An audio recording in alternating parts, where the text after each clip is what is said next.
ஊருக்கு புதிதாக பதவியேற்க வந்த மாவட்ட ஆட்சியரை பூக்கொத்து கொடுத்து வரவேற்க தருணம்.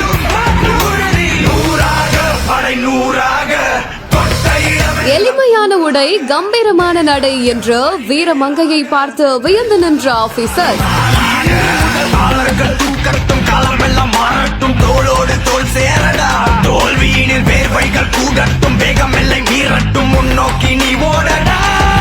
செங்கல்பட்டு மாவட்ட ஆட்சியராக இருந்த அருண்ராஜ் பெரம்பலூர் மாவட்டத்திற்கு மாற்றம் செய்யப்பட்ட நிலையில செங்கல்பட்டு மாவட்டத்தோட 4வது மாவட்ட ஆட்சியரா ஸ்னேகா இன்னைக்கு காலையில பதவியேற்றுக் கொண்டாங்க. இந்த நிலையில புதிய மாவட்ட ஆட்சியரை கூடுதல் ஆட்சியர் நாராயண சர்மா, சர் ஆட்சியர் மாலதி ஹெலன் மற்றும்